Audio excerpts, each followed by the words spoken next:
Hey everybody, John with Owl. Today we are going to be installing a driver's side Sherpa. The driver's side Sherpa has definitely taken us longer to get out than the passenger side Sherpa, this black door here, and that's because the internal structure of the doors in here is very different. Basically, this door on a 2019, 2020, etc. has no structure in the middle. It's all cosmetic sheet metal, and you can't mold things to cosmetic sheet metal. Over here, it's super strong, especially with our strike plate. That's where we mount our ladder. That's where we're gonna mount our driver's side Sherpa. On the other hand, on the passenger door, there's actually a nice piece of structure right here where the Sherpa lands. So that install is a fair amount, I don't want to say easier, it's different. The driver's side requires an additional part. This cool looking thing right here, this is our driver's side Sherpa arm. And what this does, it allows the Sherpa to reach all the way across right there. And it looks awesome because it's got our name on it.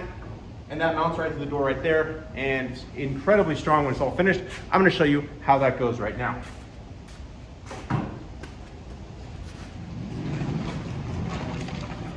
This is our driver's side Sherpa, and you will see it looks a little bit different because there are two holes that have been chamfered out. We've done that on purpose. Move this over here. Okay. The reason those spots are chamfered is so that you can mount this arm. You should also have in your kit, to mount the Sherpa arm, you're going to want these. It is two of these chamfered bolts that are included, two of these stainless black oxide washers, and two of these stainless black oxide nylocks. What you want to do, in addition to dropping the nut on the floor, is put these in from the front.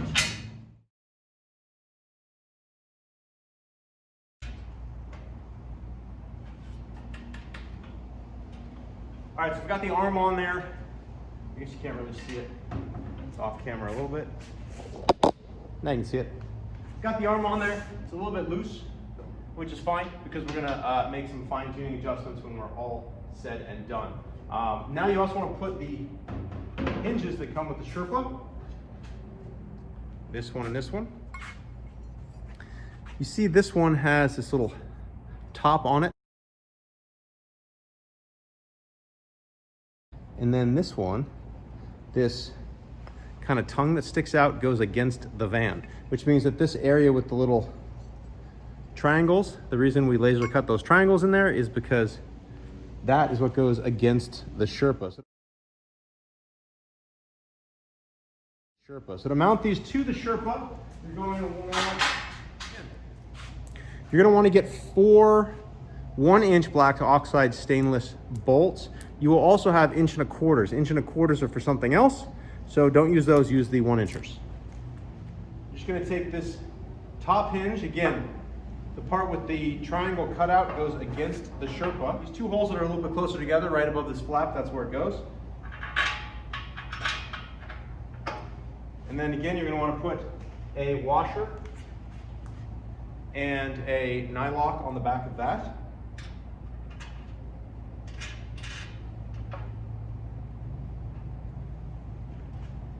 These nuts are 9/16 socket. If you only have metric tools, you can usually get away with using like a 14 millimeter, but the actual proper size is a 9/16. So we're going to tighten these down. Again, you don't need to necessarily crank down on these because we may need to adjust them later. I like to, whenever I'm doing anything on a vehicle, whether it's Owl stuff or someone else's stuff, if you're assembling stuff, don't crank down on a bolt until you're done. You should go back and tighten all the hardware at the end. You're just gonna want to assemble everything with a little bit of movement. It makes it much, much easier to assemble. So we've got that top hinge on.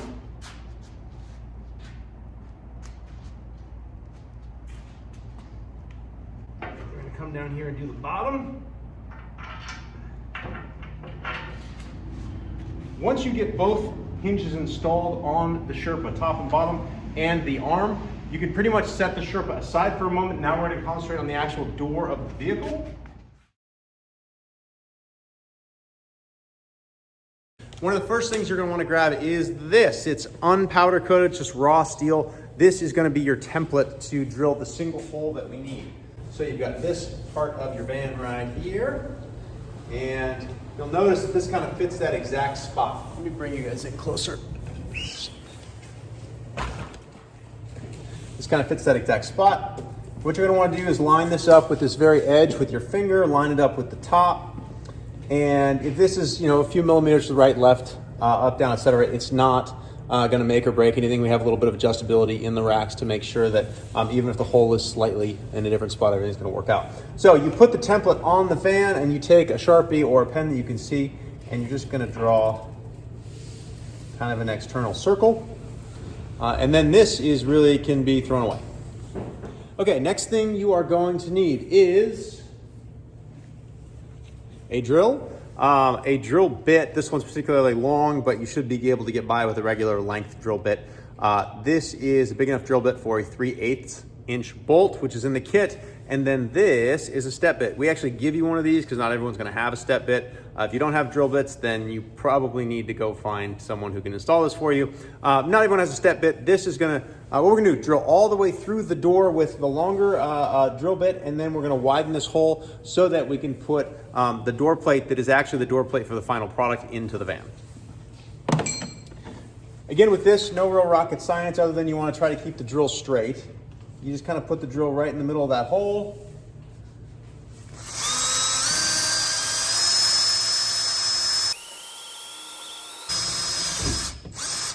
The outer sheet metal will go fairly quickly. That's kind of the cosmetic sheet metal. Behind it is a much stronger panel. That's what we actually use to take the force of the carrier. That's going to take a little bit longer to get through.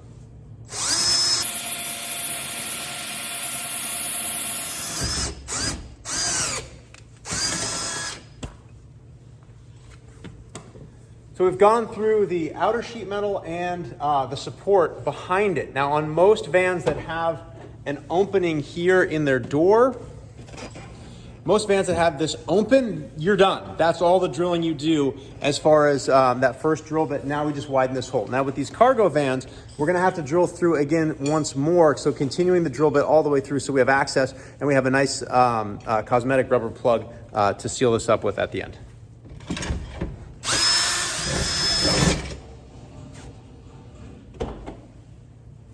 All right, now once you're through both sides, now we switch over to the step bit.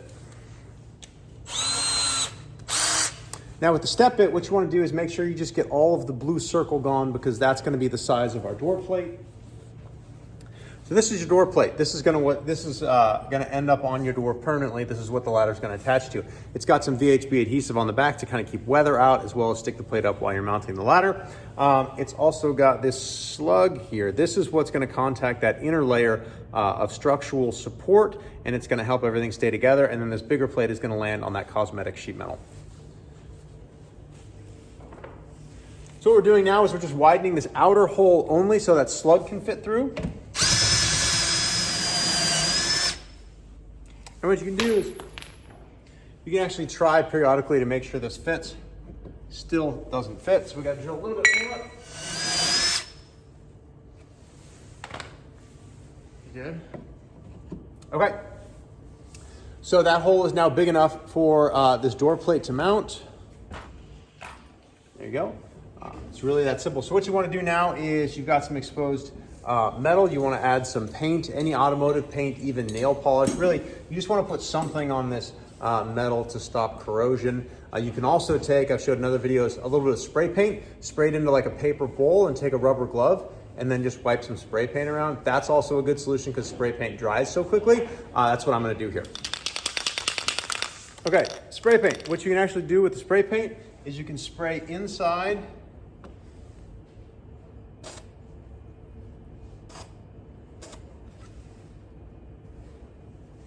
and that will cover that hole that's in there. So that gets the inner hole. Then what I've got is I've got a spoon and some spray paint. So now we've got a little spoonful of spray paint, and now you can just dip your finger.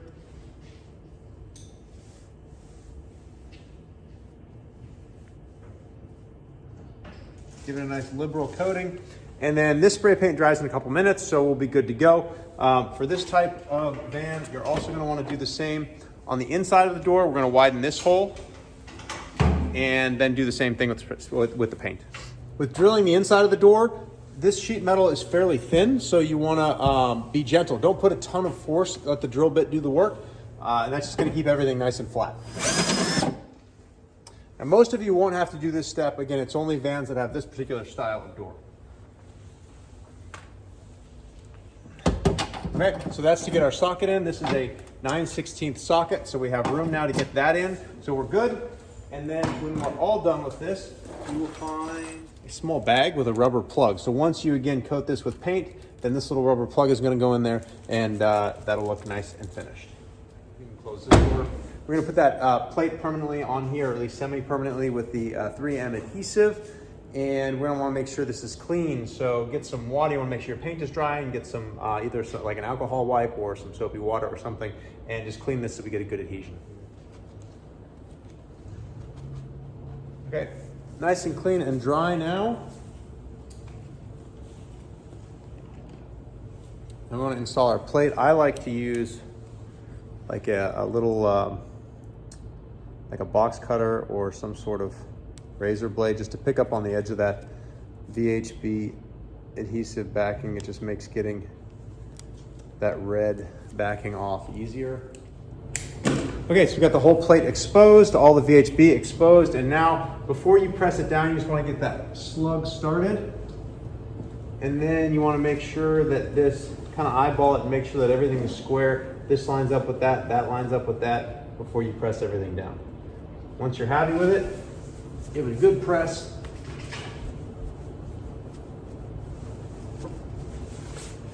And that will be nice and solid for when we put. And in this bubble wrap roll,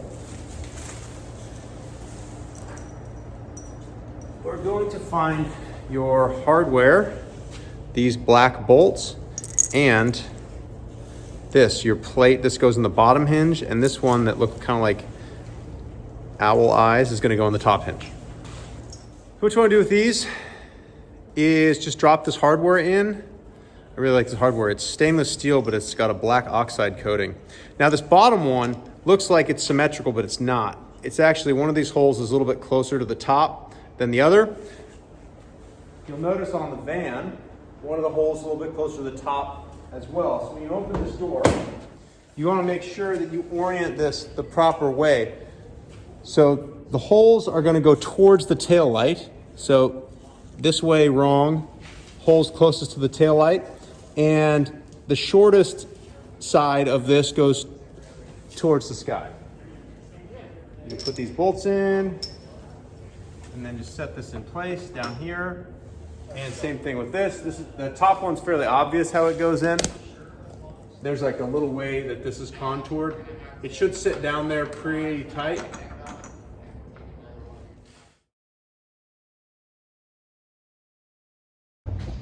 So now that we've got the strike plate and our bolts inside of the hinges, we're pretty much ready to mount the Sherpa. You're going to need more of the washers, black oxide washers, and more of these nylock nuts. And what especially if you're doing it solo, and then I'll put one nut just on the top to hold it. So you also have this bolt here, this stainless bolt in your kit. And let me say this real quick.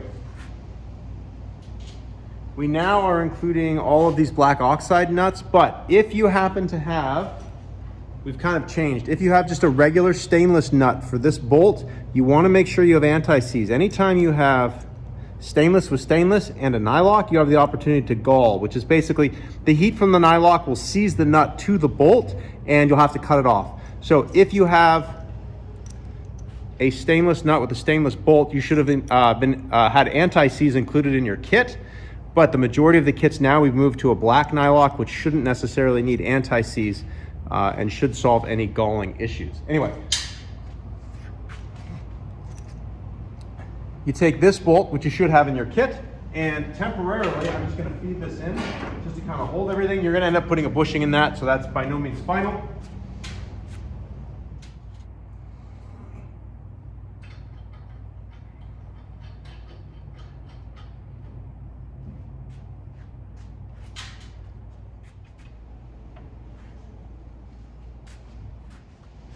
So I don't know if you guys can see very well here, but what I've done is I've adjusted this Sherpa arm so that the holes are usable, so those should line up.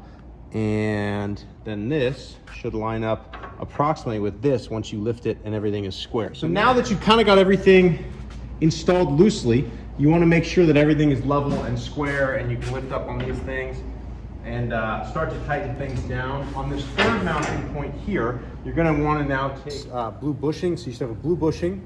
You should have a large silver washer, and then you're going to have this bolt and one of these nuts, or excuse me, one of these other smaller washers.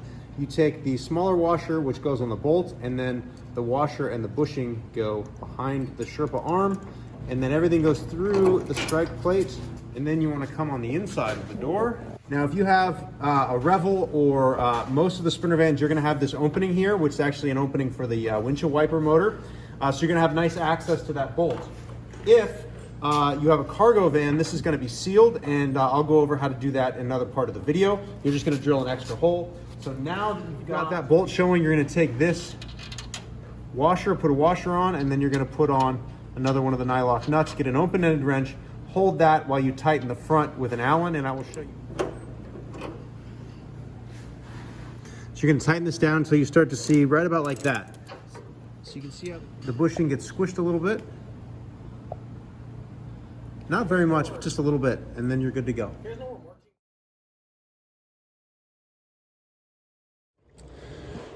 So we've had a few folks with these cargo style doors. It can be a little bit finicky to get the actual nut, especially a nylock, onto that bolt. You want to keep in mind, for that bolt, you want to put the anti-seize on before you put it in.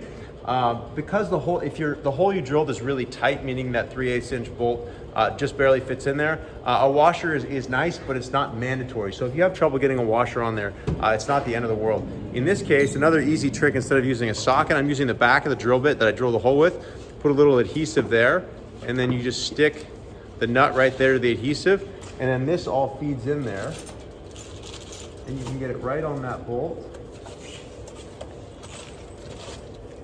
And now you can make sure it goes on without cross-threading it. And you just kind of screw it down until you hit the nylock resistance, then you take it right out, and you're done. So getting that nut on took me maybe 10 seconds. Ratchet on it, because you're going to do it by hand.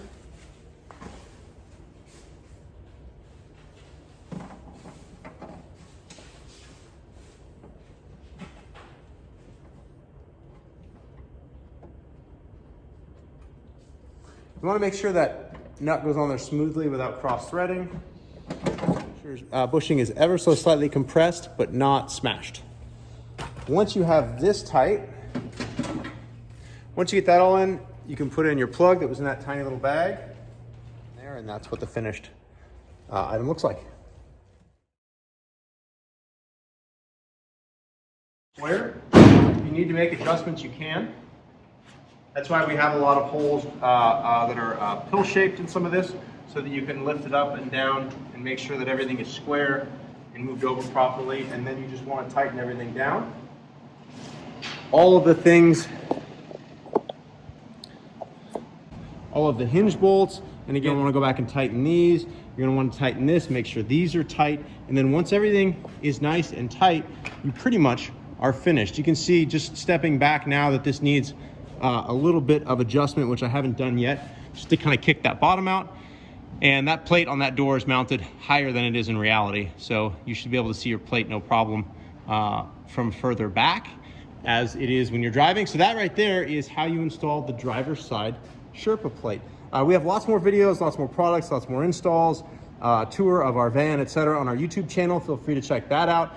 If you have any questions, it's making me look weird. If you have any questions, John, you can do support at Owl Vans or our website, owlvans.com. Thank you so much.